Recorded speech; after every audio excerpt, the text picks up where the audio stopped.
Hello, everyone. You're listening to Scientific Healing with Dr. Anastasia Chopelas. I know the power of vibrational healing by combining physics and ancient healing arts to develop a system that has amplified results with thousands of my clients and healing students. When you are ready to be able to transform your life and the life of others, go to scientifichealer.com/energize me, all one word, to discover more about my program for helping healers and coaches thrive and grow their business. I invite you into a conversation right now at scientifichealer.com/appointment to talk to you about having more energy while growing your healing or coaching practice. Today, we're talking about a topic that has come up a number of times in the last few days. And when something like that happens, I figure there's some sort of synchronicity going on, and it's a topic that really needs to be brought out in the open. And I think it's a worthwhile topic because the number of times people self-sabotage themselves without realizing they're doing so, and they don't even know why. They know that they want that thing, whatever that success is, that higher level of income or better health or weight loss goal, but somehow it just doesn't get there. So before we begin this conversation, I'd like to make one thing clear, and how important language is in the process. So during our conversation, we're going to talk more about language and how we, even in our daily vernacular, daily English that I hear all the time, and I always gently say to people, do not say that, and here's an alternative. And they go, oh yeah, really?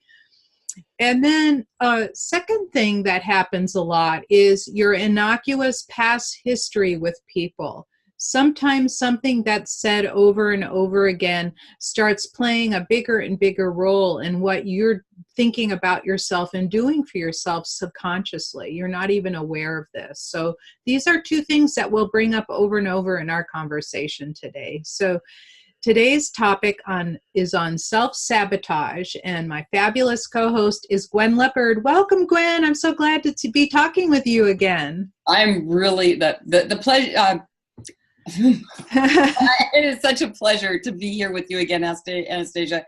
And there it is. I just sabotaged myself. It happens all the time. And I wanted to bring in also, it's those relationships that you want to have. Because my focus is relationships. You think that, you want this amazing relationship, and yet you keep running self-sabotage programs that you get close to having an amazing relationship and you blow that person off or do something that will absolutely end it because of the things you were just saying, your language and the programs you're running. You're really basically a little 5-year-old. You're not being your logical self when you're in those places. Well, and that's true. I like that you brought up that's a 5-year-old, because our subconscious is like a little 5-year-old being that has no filter. So our conscious mind is what helps filter things into the subconscious. But once that subconscious programming is running, it's really hard to stop. And you find yourself in these loops with people. You keep doing the same thing over and over, and you want to stop it. And then you see yourself doing it again. And, I'm not immune to it. Just because I know about it doesn't mean I can stop it all the time. And I have to look at it like, why am I doing this to myself? Why do I keep doing the same thing over and over and expect a different result? As Einstein says. Yeah. It's a topic that so many people struggle with. I'm the same as you. I know the things to do right. I mean, I've studied with you and I've studied with others that language is so important. And yet, you find the repeating patterns, and, anyone that's in business for themselves, they're struggling with things like roller coaster income, imposter syndrome, they stopping themselves midstream right before they're successful at something. I've done it myself many times. And the language, it's so important. I couldn't agree more. But I'd really like to hear your take on, how the language affects us, Anastasia, because I know that you have some unique perspective. Well, so one of the things that I hear a lot is that when people are in pain, they'll say, oh, my back is killing me, or my head is killing me. So if you really think about it, your subconscious does not understand the difference between you making a statement at how much it hurts versus it actually killing you. It hears killing you. And so what happens is that your cells will all start to comply. Oh, it hurts so much that we must die. And that is really a terrible thing to say. And so when I hear people saying, oh, my back is killing me, I say, your back is hurting, right? And they go, yes. And I said, it's hurting a lot, right? And they say, yes. And then I say, it's not killing, right? It's not killing you. And they go, oh. And so I've become like very aware of it. And then another thing that I hear a lot is, oh, I can't afford that. And so if you've got money in the bank that you've got allotted to something else, let's say even to pay your mortgage. So you've got this money in the bank and it's allotted for somebody else, for something else. And, you know, here's this $500 item and you've got $2,000 in the bank. Your subconscious is going, oh, well, I have the money for it. So what do you mean I can't afford it? And it will help you make all that money go away so you truly can't afford it. So your subconscious is trying to make everything that you're saying come true. They want to make it wants to make you happy. I know it's wonderful. It's an absolutely wonderful part of us, and yet it's really frightening when you're out there and you're listening to people's language patterns. It's just like, do you hear what you're saying? Yeah, and right. And you know, a lot of people, I grew up with my mom speaking Greek, and to all of us, and some of the Greek sayings, they're really horrendous, like you're gonna eat a stick. You might become a sword eater. And that's what you really want to do. All it means is that I'm going to take a stick to your rear end, is what it means, right? It's the wooden spoon, right? Yeah, neither one of those sound very pleasant. No, but we got the wooden spoon on our rear end when we were little. Yikes. So that's what it meant. But you know, you start translating it into, you're going to eat a stick, so that means, you know, it's like, oh.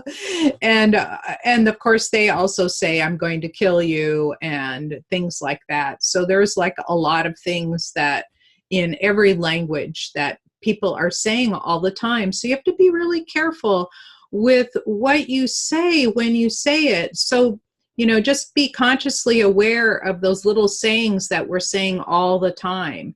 And the other thing that happens is that when you start reading, like if you go on Wikipedia, there's like a lot. It's so well cultivated that there's a lot of really great bits of information on there. And I've gone on and I look up things all the time, and I was looking up, you know, what is the typical lifespan of an American? And so it happens to be 78 and some change, right? It's not very good. That's not very good. I want to live a lot longer than that. Yes. Well, and the thing is that if you've made it to 65 and you're healthy, which I did, right? It usually means that you have a very high percentage chance of making it to 85, right? So that's some of the other statistics. But what people do will read it, and then their cells go, oh, average lifespan 78. So that means by the time I'm 80, I'm old. And that means that it's time to die. And so the cells will start dying off. So even these like insidious little, you know, bits and pieces of information, depending on how you interpret them. Like, you know, in my family, we live well into the 90s. So 80 is no age, right? 80 is still considered pretty young. Yes.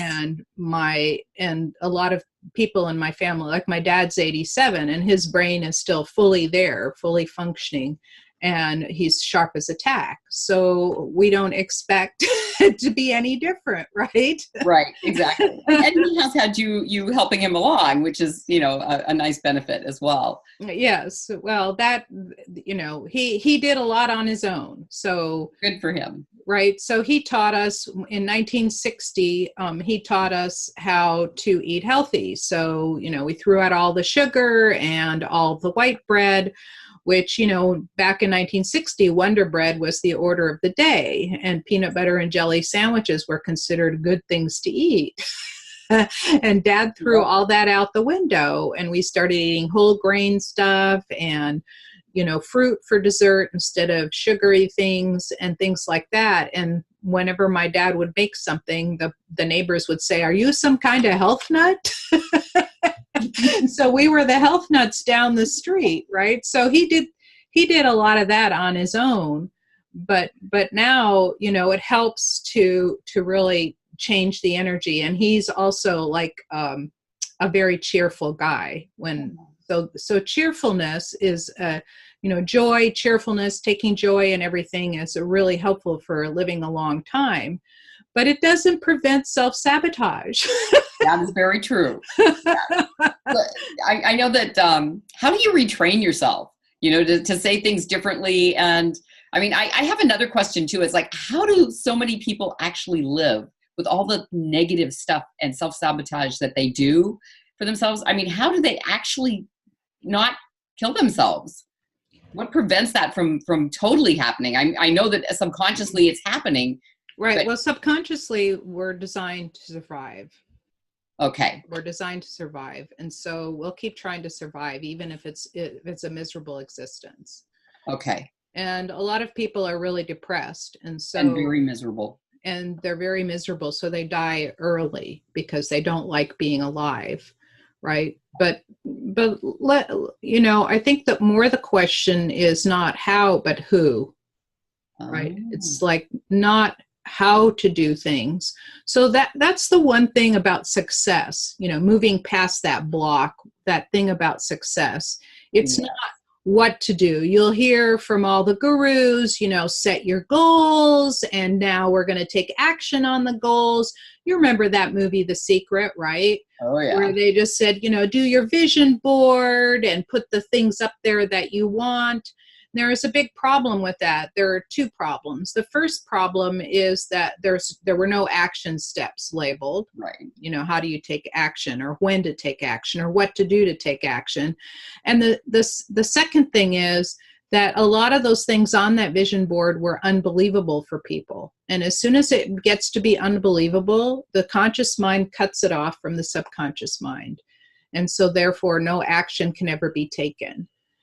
That's just like all of those affirmations. If you say an affirmation, let's say you're making $7,000 a month right now, and you start saying things like $10,000 flows into my bank account every month, that's believable because it's a small jump upward. Yeah. But if you were to say $100,000 flows into my bank account every month and you're at 7,000, then your mind goes, oh, that's not believable. And it just turns it off. Like it just pretends like you never said a single word. It was a waste of breath in that respect. In that respect. So one thing about setting goals is they have to be believable, and there needs to be a set of actions. But the thing that gets forgotten is, what do you do before you set the goal? Like, and where is your mind at before you set the goal? And I think this comes into that how you retrained yourself. Yes. Yes. Well, so there's a lot of things. And in terms of training and retraining, like there were a lot of things that never got said to me when I was young. So I was lucky. There were a lot of things that were said, but there were a lot of things that weren't said. And the things that were said usually related to how I related to people. Like, you're so selfish, you're never going to be happy. And that's because I was the oldest, and that meant that I was supposed to take care of all my younger siblings. So if they came in and took something of mine, we didn't have very much growing up. My dad made just enough money to live on. So whatever we had, and it wasn't very much, like all my belongings could be fit into a small box, right? So my brothers would come in, they were 6 and 7 years younger, and grab my stuff, break it, and then laugh. And then I'd get upset. And then that's when I got that punishment. So I had a couple of messages that you can't keep anything for yourself, and that I'm so selfish I'll never be happy. So that meant that all of my relationships were kind of cursed by those words. So the thing to do in this case, in cases like this, is you remember the significant events in your life. So if you remember a significant event, whatever it is, like I remember those words coming at me. Another one was, I was just over 2. My sister hadn't been born yet. And I was dipping my peanut butter sandwich into some milk because I had watched my dad dip his donut into coffee, which I hadn't, and so I dipped it in the milk and put it in my mouth, and, this like wonderful flavors were in there. And my mom turns around and she starts shrieking at me, "You should know better. You should know better." And I'm like, "What?" And she goes, "Look at the mess you made on the table." And there are 2 drops of milk on the table. Okay, so here I am, a 2-year-old, and I'm being told you should know better. So my whole life I grew up with guilt feelings because I obviously should have known better. I don't think so. that's and I don't know what to call you're 2 years old. I know. So it wasn't until I had my own kids and I watched them do the same things that I did, make messes and smear their hands on the table and stuff like that, that I thought, wow, I was just like that size and I got yelled at for dripping stuff on the table, and I finally was free. It was like the natural thing to do rather than I did it out of maliciousness. And so, yeah, so it really freed me. But these events, even when you're very, very young, you hear these events in your mind, and the ones that were painful, like, being yelled at like that when you're little, because it was a shock to me, right? So those things, those are usually the places where you can get hung up. And you can use your adult logical mind to look back at what that event could have created. And so we as adults can process through them, and it might take a while. You can journal about it. You could describe the event and remember how you felt and process the emotion. So that's the slow way. So these are ways that you can help your being to help prevent you from sabotaging yourself. So definitely want to know more about that. And so when you retrained yourself to say that your back hurts right now, what did you say instead of "I can't afford it"? What can people say instead? Because that's one thing I love. It's like, instead of saying, "Well, don't say that," and then people say that all the time, but they don't give you something else to say. And I know you have things for us to say. So yes, so I thought a lot about that when I can't afford it. And when I started thinking about it, I started thinking, well, I've got a lot of stuff in the bank, like in retirement, and I'll have a retirement income coming in, etc. So I have all this stuff in the bank. So if I say I can't afford it, then somehow all of that will dry up. So I started saying, that's not in my budget right now. Or I prefer to not spend money on that right now. I've got something else in mind for it. I've earmarked that money for, right? So now you're still being polite with turning it down rather than, "Oh, I don't want to buy that stuff." Right? So now you're being polite, because whatever it is you really, really need, like if your car breaks down tomorrow, you'll figure out how to pay for it. Right. So depending on what your desire is, like, there's stuff coming at you all the time, right? There's stuff coming at you, new TVs, new radios, new phones, new like tablets, new electronics, fancy watches, fancy clothes, fancy shoes, designer labels. There's stuff coming at you all the time. Or even coaching programs, like every coaching program, like they're all using really sales tactics that are designed to break down your resistance and allow you to say yes because you want to do that particular thing. And it's a really hard to prevent. So now you can say, okay, I've got this budget and I've got this money and I've decided to do that with it. And, I don't have money in my budget for this at the moment. And that really, really changes the complexion of how you feel about yourself. And the I can't afford thing, that I can't, because my parents used to say that all the time. And when I was little also, we would get 5 cents, and then we got raised to 10 cents allowance a week, where all of our contemporaries were getting 25 cents, 50 cents, and $1. And then by the time I was in high school, I think we were getting 50 cents a week, or 25 cents a week even. And a lot of my friends were getting $5, right? So I was getting like a tiny, tiny amount. And the only way I got more money was by earning it. So I would go out and babysit. Yeah, okay. I see. I'm breaking up. Yeah, my internet says it's unstable. Okay, so the only way that I was able to have more money in my pocket was that I went out and earned it. So I became very self-sufficient. And the one thing that my parents never came into was my academic, and then later my financial success. They never invaded into that space. They just left that alone. But they were more concerned about, my mom was especially concerned about relationships, because she was a very, very sociable person. And, and when in her later years where she became less mobile, she was on the phone all day long. Like her phone was busy all the time, because that's the way she related to people. Awesome. Right. So there's a way to, when it comes to in terms of, thinking about how you're spending your money, saying I can't afford it will make your money dry up. Yeah. It's almost like cursing yourself. Yes. And it's also, I think you've also said that it's a lie, that it can actually be a lie.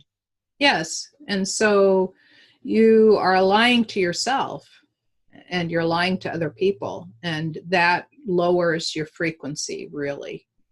And if you truly don't have the resources, then what do you say if you truly don't have the resources? Instead of saying, I can't afford it, and you don't really have money budgeted for something else, but somebody brings something to you and... Yeah, just say, I don't have money in my budget for that. Okay, so still just, I don't have money in my budget for that. Yeah. Okay. It's so simple, because you don't ever want to say I can't afford it, because if you needed a car, yeah, you would be, and you don't have resources, you would figure out how to get the resources to buy the car. Got it. You would figure out how to get a loan. You would ask people, you'd ask people in your family to, float you for a little while. You would figure out how to get the resources. Right? Yep, that makes sense. Definitely. Yep. Because there's always a way, because we're floating in so much abundance here. We really are. It's true. So if you're pretending poverty, then you're leading yourself down the wrong path. Yes. And the more you act as if, the more the reality starts to set in, right? Yeah. So there's other causes of lack of success as well. So tangling right. up. So go ahead and share that piece.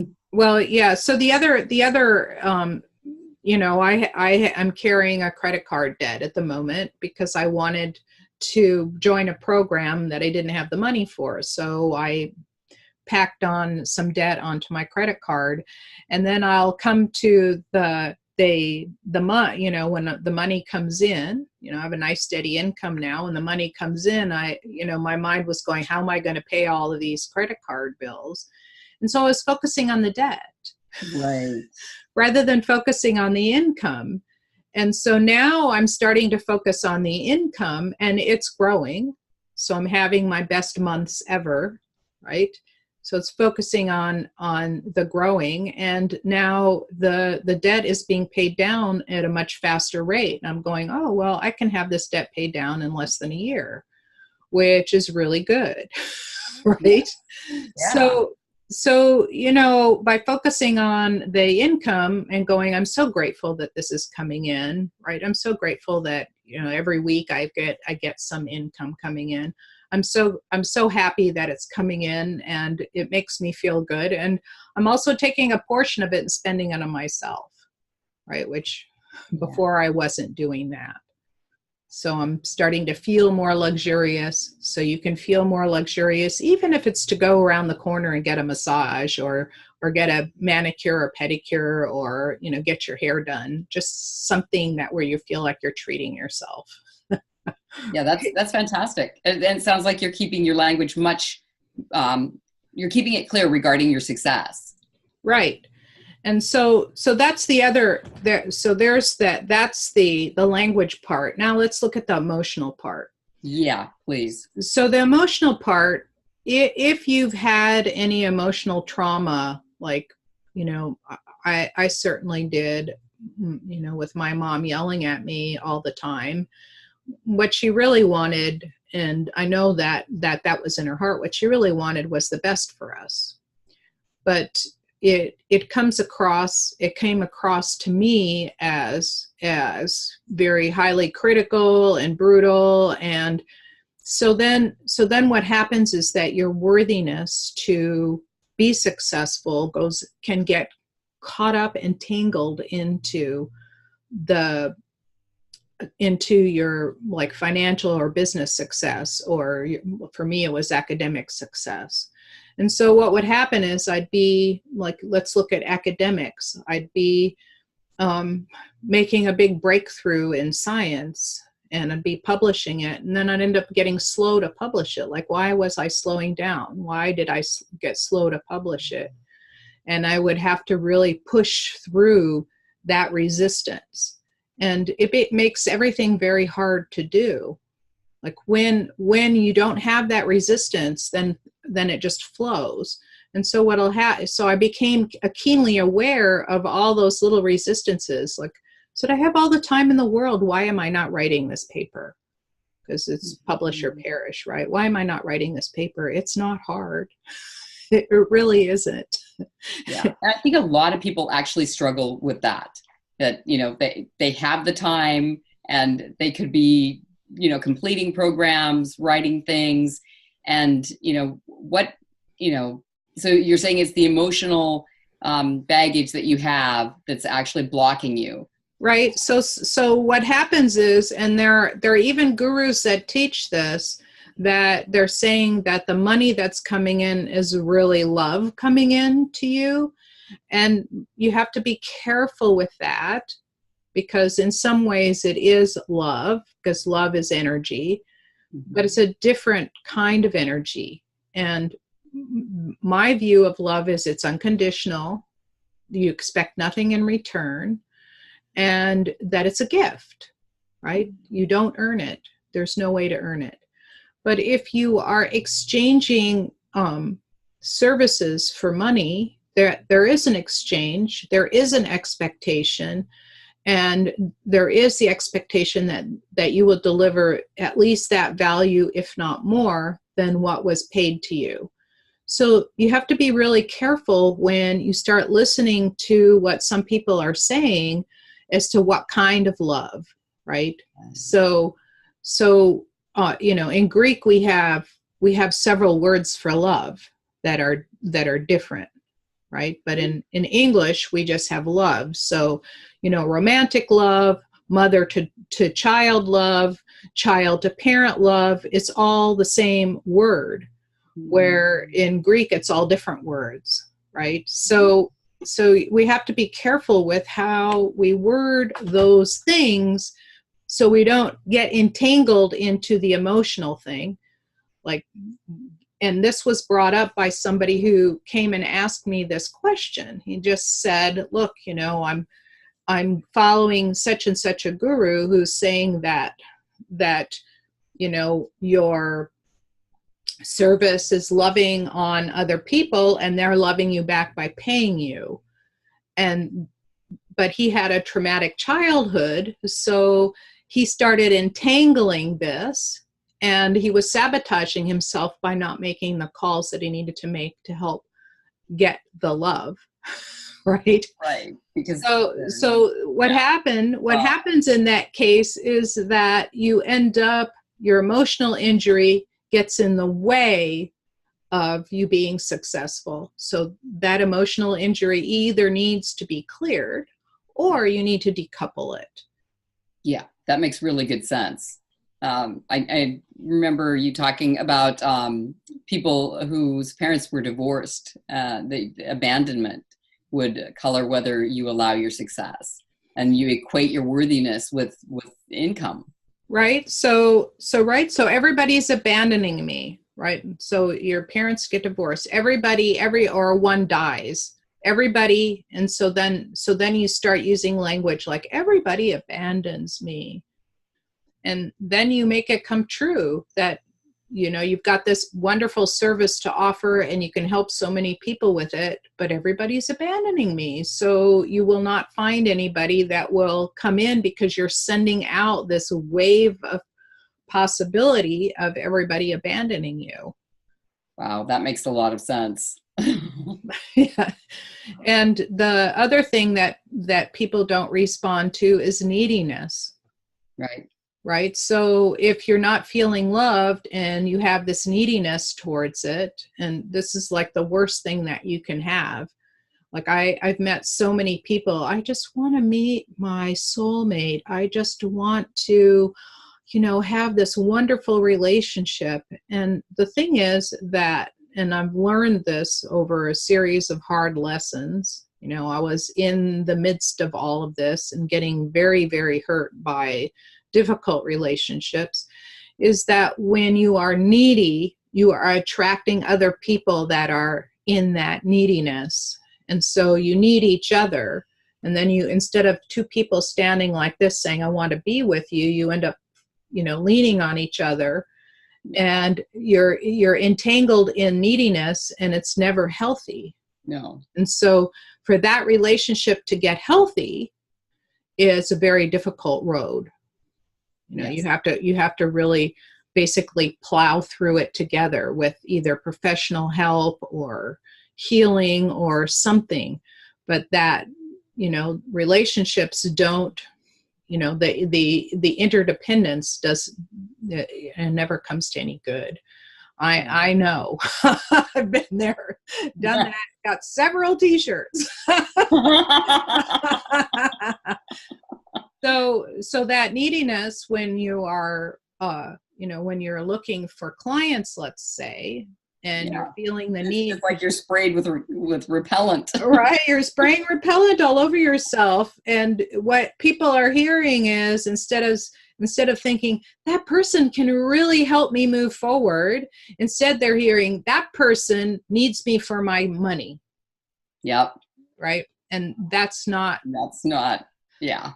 Because whatever you're thinking, you are sending out in thought waves. What people don't realize is that we have two modes of telepathy. We have narrowband telepathy, like what you and I are experiencing right now. We're having this conversation. And then if you're up on a stage or you're a teacher, you have broadband telepathy. And what that does is that when people hear you, you don't have to say all the right words, but they get the picture. Right. They get the picture of what you're saying. Yeah. So if you really want to help people, the picture that they're getting is being supported and being nurtured and helped. And if you're thinking, oh my God, I have to pay my bills, all they're seeing is, you pulling on them and going, I need your money. That's all they're seeing is you like taking their credit card and running with it. Yeah. And the thing is that you don't really want to be attracting people that respond to that need, because what they'll do is they'll be your worst customers, because they'll be needy too. And they will keep demanding from you. Like, even if you have a very inexpensive product, and they pay for it, but they'll keep demanding for that little bit that they paid. They'll keep demanding a lot from you. And the higher price programs are actually you have a better class of client, and meaning that they're not needy. They're very self-sufficient, they're independent. When they don't say, do you give discounts of that on that? And I will check energetically, but my answer is usually no. Yeah. Right. And I've definitely had that experience that when I have high-end clients and they have the ability to have unlimited text access to me, they rarely use it. But if it's a low-end product, it's like you hear from them constantly. It's like, you don't have unlimited text with me. Let's move this conversation elsewhere. Yes, what you're saying. Exactly. Right, exactly. So then, what was I going to say? So the thing that we're going to is also confidence, right? So you have the language, and then you have your ability to be successful, and then the last piece of it is the confidence, right? Fabulous. Right. So sometimes people come across, they're completely, they're so overqualified, they're very, very, very competent, they're amazing at what they do, they're able to create miracles for you, they're able to help you through the next step, but yet they are timid and they do not project any confidence whatsoever, and they feel like they can't do it. Yeah. And so confidence is built in a series of steps. And the one thing, and I'll just use this example, is when I first started painting, right? I first started painting at the age of 50. I did not know I could paint. I had no clue. And so when I started painting, I just simply picked up the paintbrushes and did what the teacher said. We stood up at an easel and she said, draw this, and I drew this. And then she says, now draw it like this. So we were practicing big strokes and certain motions, this motion, that motion. We were doing circles and we were doing diagonals and up and down, and just really getting our arms into practice for being able to do big motions. And then I just simply trusted what she said, because I had no stake in doing a great painting or not a great painting. It didn't matter to me. I was just having fun. Right. And then this stuff started happening and she was going, are you sure you never painted before? Nope. First time. And so that started to build my confidence. And now if I'm standing in front of an easel, I find it very easy to get inspired. I see something, ooh, that would be really great to paint. Then I have an image in my mind of how I want to paint it. And then I get out whatever medium I'm using, whether it's gouache or watercolor or pencils or oils. And I just start creating it, and it just starts to come to life exactly in my mind, right? As how I wanted it to look, and sometimes even better, right? So it's like, no matter what it is you're doing, if you just start going through the process of doing it and trusting yourself that you'll know how to do it. So for example, right? For example, in healing, right? Mm-hmm. So healing is one of those things that's kind of not quite mainstream. We're getting there, but it's not quite mainstream. So when I had my very first really big case, I kept thinking to myself, what am I doing? Like, this person's life depends on what I do. And that was really scary. It was like totally frightening. And so I walked into the room and I stopped questioning myself, and I just started going through the motions of doing exactly what I learned how to do and what I had been practicing for years. And the guy woke up out of a coma and he's great now, right? Yeah. So that's where I started to gain confidence. But there's still days where people come to me and say, can you help me with that? And I don't answer off my brain.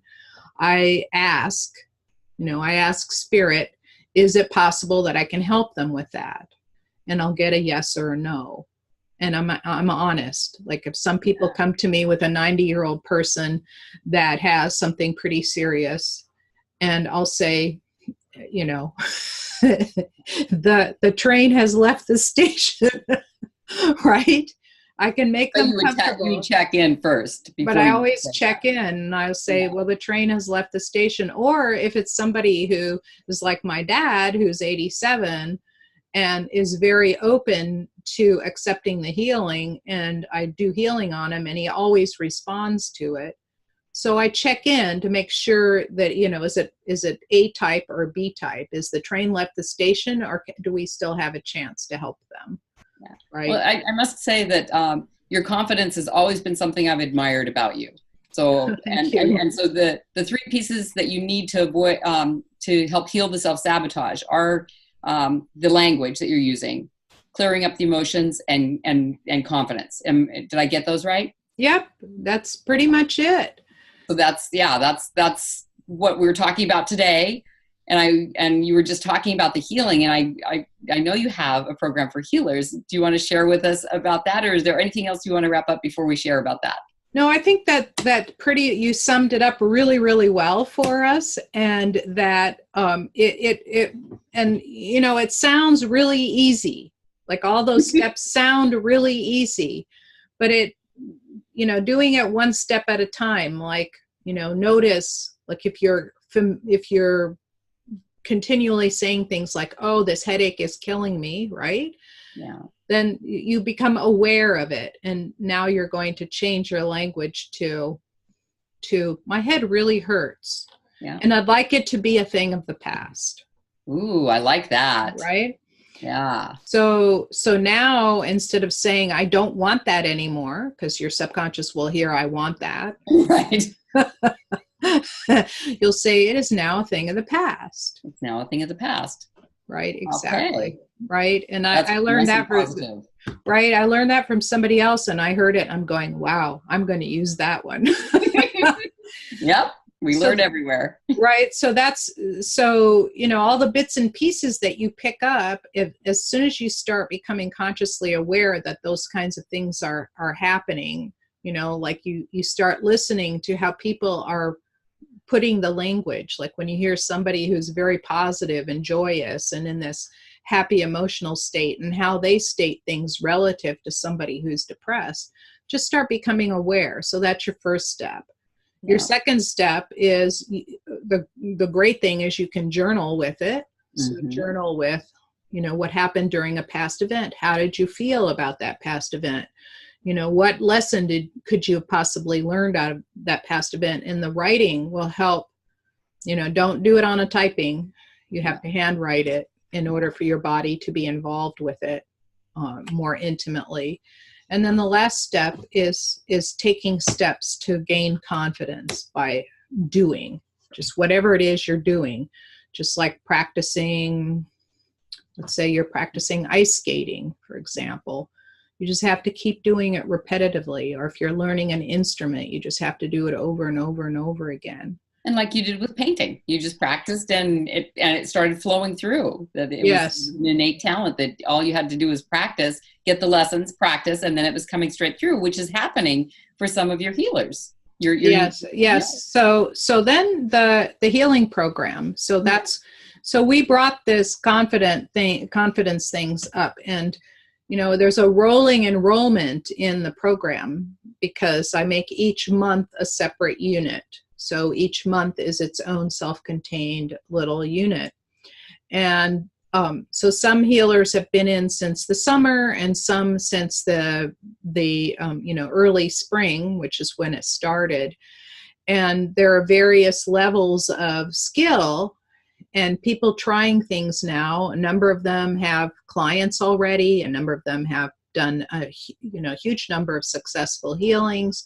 People that never earned any money doing this kind of work are now starting to really earn money, and they're gaining in confidence. And the great thing about this community is, like, when one person starts to feel insecure, the others pipe in, because it's one thing for me to say it, It's one thing that, if I say, well, look, just try it out, you'll gain confidence. But when somebody who has just learned it, has never done it before they were working in a business, like, a typical corporate job, and now they're doing, totally woo stuff, and they have now transitioned to being able to do healing, it's like, it's magic for them.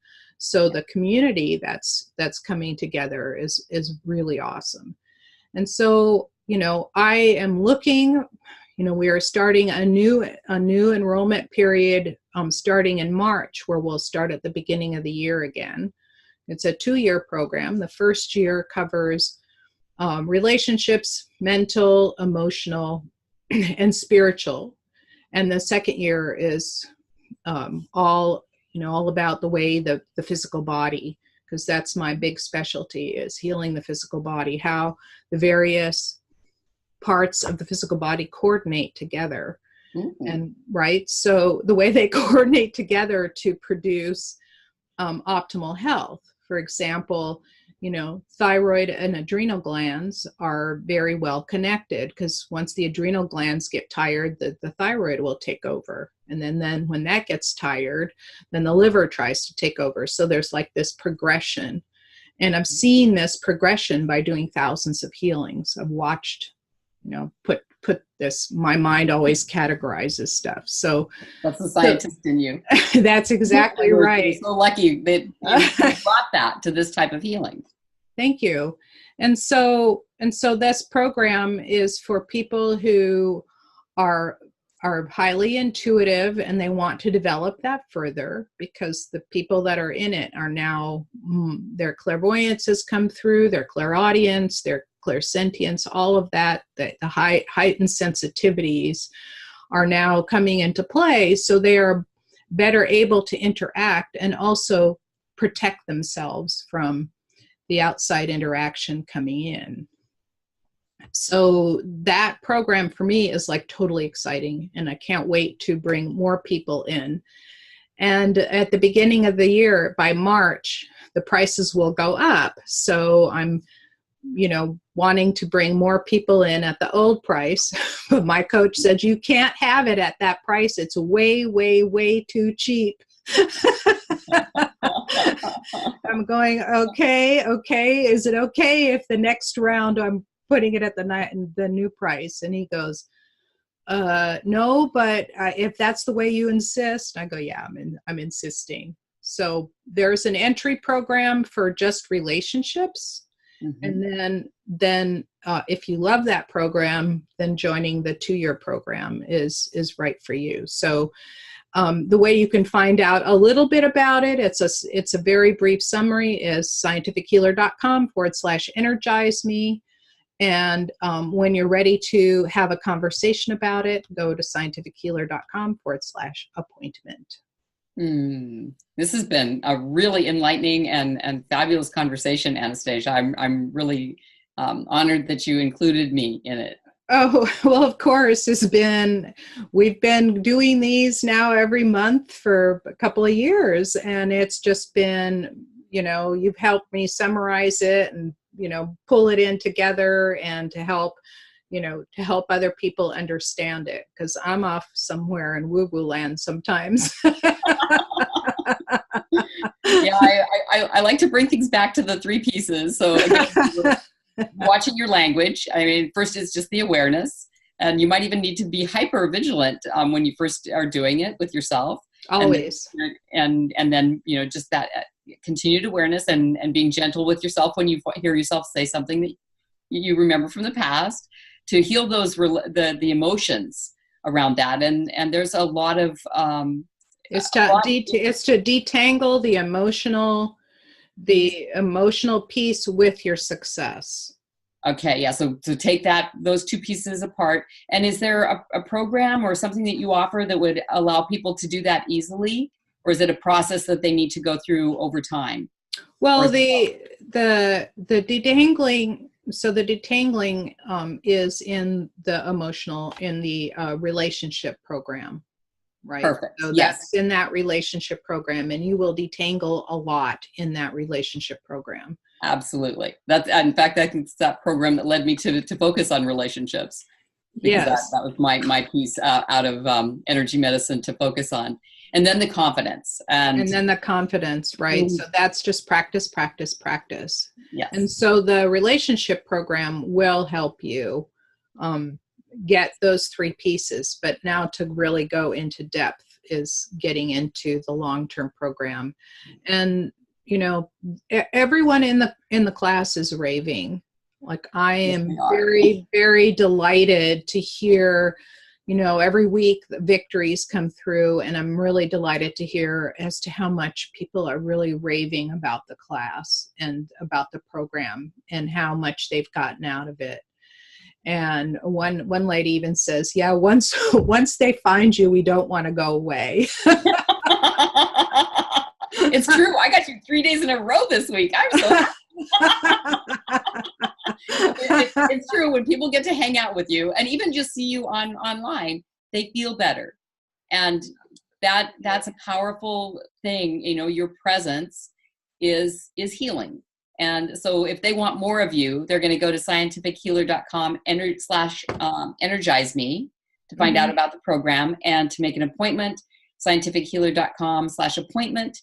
And I'm going to let you take it on out, because I know we're about out of time. Yes. Thank you so much for everybody. Thank you so much for joining Gwen and I in this program. And you know, hopefully you have gotten a lot out of the program. And if you have, please forward this to other people that could use the help.